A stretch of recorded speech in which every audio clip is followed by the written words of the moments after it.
Let me put it in this analogy. We have a disease. We vaccinate ourselves against it. Islam is a disease. We need to vaccinate ourselves against that. Oh, that's spicy. G'day everyone, thank you for tuning into this video. Make sure you like, subscribe, comment to help boost the message, and join to be a member if you want to show some extra support. It means the world to me. I'm fully supported by my community, by you, so I can stay unbiased and give my true, uncensored opinion. So thank you all so much for your support. Let's get back to the video. So, Benny Johnson. I've never watched Benny Johnson, I don't think so. Australian Trump surges in the polls after calling Islam a disease and vowing to end Muslim invasion. I think he's talking about Pauline Hanson. So I'll link his channel in the chat. Let's check this out. The Australian Trump. I love it. Let's see what's going on. Of a polite Australian woman answering a question about Islamic migration to Australia. Let me put it in this analogy. We have a disease. We vaccinate ourselves against it. Islam is a disease. We need to vaccinate ourselves against that. Oh, that's spicy. Who is this stunning outback razorback? Who is this woman? Just some yokel, some lady that runs an egg stand or a fruit stand somewhere, somebody who works at a local grocery store. Who knows? Maybe her son is in the armed forces and she's just an Australian patriot. Oh, she's going to be the next prime minister. Yes. So no. She's the leading party in Australia. That's right. Australia is back. Calling Islam a disease. Whoa. What? Australia's next prime minister just dropped the mic. Islam is a disease. We need to vaccinate ourselves against this disease. Pauline Hanson. Yes, Australia's back. Her party is currently leading the polls. Imagine how terrified the globalists are of her. And they are freaking out. They're like, oh no. They want to put Australian culture first, not become our globalist agenda where there's no patriotism, there's no pride, there's no Australian identity. Oh, they are, by the way. Check this out. There she is, right there. Yes. Pauline Hanson at 33%. Labor That's Party right. and the Liberals, 16 and 29%, respectively. One nation. Ooh, baby. She may be in control of Australia soon. The woman who says that Islam is a disease. Her party. The best clip is when that reporter goes, are you going to let Australia get swamped with Muslim migration and taken over? She's like, no, was that, I don't know if that was the exact words, but like swamped with Muslim migration. She's like, not on my watch or something. That was the best thing ever. Is leading the polls. Crazy. How did we get here? Well, go ahead and look at the state of Australia right now. Less than a year ago. Getting terrorist attacks will wake a lot of people up. There was a slaughter on the beaches of Australia. 15 killed, 40 injured when a bunch of jihadist, ISIS gunmen who were brought into the nation, who were brought there, of course, very hard to get to Australia, very tough place to go. Not a place that has been conquered or colonized by Islam at all. Yep. You need to bring these people into your nation. And the left-wing government and the right-wing government, that's all they do, is bring in Islamists. That's all they can do anywhere in the West. That's all they do. These people don't assimilate. We want skilled immigration, so let's import people in burqas that can never get a job. It's crazy. Speak the same language. They don't come from the same traditions.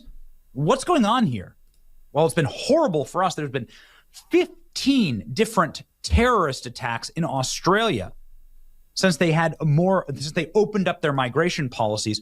All of them has been Islamic attacks. Diversity. It's a strength, isn't it? And the latest attack, which was thwarted right here. See this. It's terrifying. Targeted women and children, Christian women and children on a beach in Australia. I'm a little sunburned right now. I spend every weekend with my kids at the beach. I live in Florida. There's a beach within driving distance in every direction. You're a soft target when you're on the beach. These Islamists who were brought into the country by the Australian government just snapped. And he probably doesn't even know. They're on the watch list. They were known to be radicals. They were traveling to other countries to get training, and they had guns in the house. I bet he doesn't know that, and I bet he doesn't know after the attack. I hope he does know. I hope he shows that after the attack, all the Australian government did was try and blame the guns, blame right-wing people for an Islamic terrorist attack somehow, and blame our freedom of speech. And decided to follow through on their religion and start mass murdering Jews and Christians. Yep. And it's like the tale is all the time. Like, right? It happens. Let's look at the actual data here. Let's see. We're reading from Combating Terrorism Center at West Point. This is the 12th jihadist attack in Australia. And they had bombs in that car. Yeah, thank God they're too retarded to know how to make them work. Since the Islamic State declared it as a caliphate. Let's continue. If they're on the watch list, maybe watch them. I know, Axe, but they let so many in, they can't watch them all. Because some reason we can't even stop ISIS coming back in the country. That's how many radicals are here. I don't think people understand. We had whole bloody vigils for the Iranian dictator being killed in our country. If I was in charge, I would have rounded all those people up and deported them. If you're deporting a terrorist warlord, the Iranian dictator who Trump assassinated, took out, and you're going to mourn him when he wanted nuclear war for the West, you shouldn't be in Australia. More African migration. Sudanese, South Sudanese, and Somali migrants in Australia. They're not migrants, by the way. They're not migrants. A migrant is like somebody who can put a backpack on, like walk across your border, or like sojourners. These are people that could not afford tickets to get to Australia, couldn't swim, couldn't boat, couldn't get there by themselves, couldn't hop on a plane. No, these people who have nothing and no discernible skill and add absolutely nothing to the society of Australia, because they become not only immediately addicted to the welfare system, but then also addicted to the prison system. Look at this. 50% of the youths in Victorian criminal detention, yet they're only 0.14% of the population. Utterly insane numbers. And it's more insane when you realize they do everything in their power to not lock these people up. They literally have to kill people to lock them up. 50% of the youths. Problematic wherever they go. No magic soil. We aren't the same. Scotland, Australia, USA, England. Worst migrant group imaginable. These numbers are insane. This is how you get this woman leading the polls. This is how you get it. Go to breaking news now. Exclusive fresh polling tonight reveals One Nation leader Pauline Hanson has surged to become the nation's preferred Prime Minister for the very first time, shattering decades of major party dominance. Let's go to our federal politics reporter Connor McGovern, who's in Canberra for us this evening. Connor, this is the second milestone for the party in as many weeks. Evening, Pete. This is a stunning and a seismic U-turn for someone who was previously one of the most unpopular politicians in the country. Resolve political monitor polling for our colleagues at the Sydney Morning Herald and The Age for the first time finding Pauline Hanson is now first choice for the top job. Wow. Way to go, Australia. You know, there's because like when Labor, our government want to blame Australians for what's going on, not that reckless immigration and spending. That's what happens when people can't afford food and power anymore and rent. That's what happens. When they're put second in their own country and called racist, that's what happens. There's only going to be so much of this that's allowed. People are going to snap. People are going to break. We'll see if it gets too late. Like in England, I think it's too late. I don't know. I guess we'll see. But in the same thing in England, you have Reform and Restore Britain, both leading in the polls. Pauline has stayed consistent with a message for 30 years. She's probably the first politician that's incapable of being corrupted. Our voting system may keep her from gaining power, but she's definitely the voice of everyday Australians, is what people are saying. Lefty tears. People are making memes now. Pauline Hanson. Objects in the mirror are closer than they appear. The Crusades. That's right. You're right. Okay. God Pauline damn Hanson is saying, and let's go ahead and give her a follow based. For far too long, Australians have been told to sit down, be quiet, and accept decisions made about their country without ever being asked. One Nation has spent 30 years refusing to do that. This country belongs to the people who built it, the Aussies. not to the lobbyists, the bureaucrats, the career politicians that treat our lives as negotiable. Australians are done being ignored. We will take our country back. It's amazing how this language reflects the language. Something's rotten with this Labor government. Tony Burke was meant to give a big speech about cutting migration this week, but he cancelled it. Why? Because his cabinet doesn't want to cut a thing.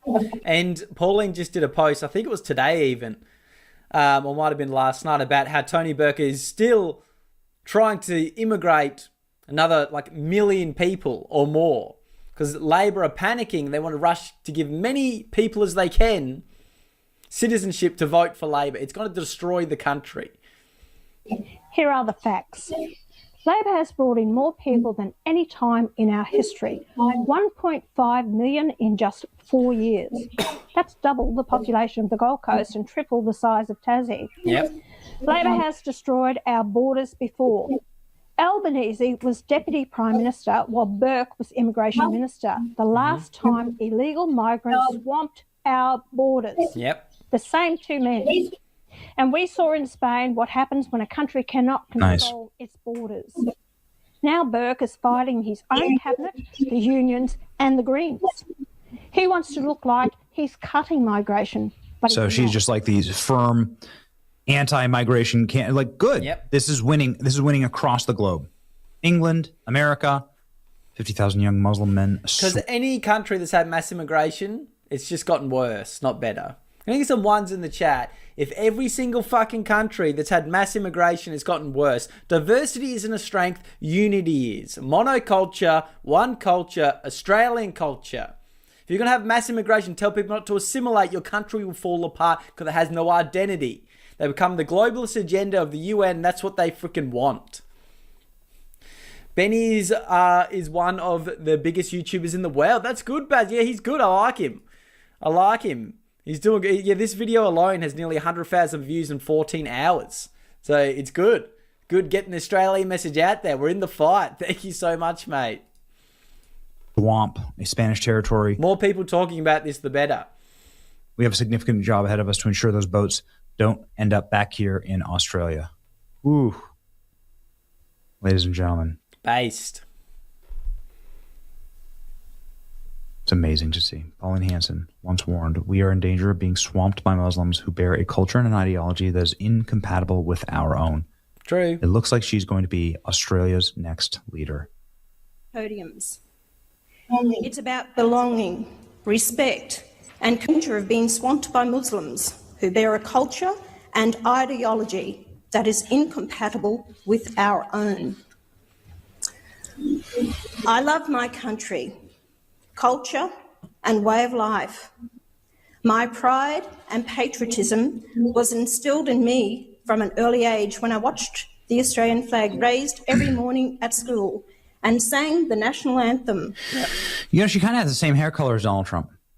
Same haircut, too. Did do Welcome to Countries at school then?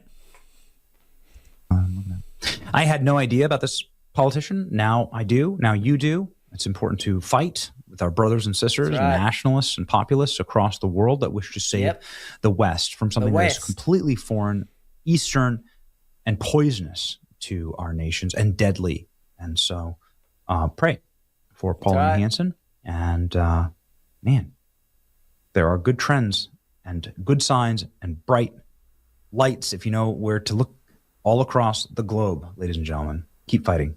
It's your boy Benny. Like, share, and subscribe. Thank you, Benny. That was a good video. I'll share his video in the chat. But yes, it's a good sign all around the world. The Western culture has woken up. Australians, Americans, Europeans, English, we're all waking up to come together to fight this globalist agenda, to destroy our identity and destroy our culture that has the most freedoms, the most rights, yet we're demonized and called racist and attacked the most. It's absolutely delusional and it's good. We are fighting back. That was a good video. I love it.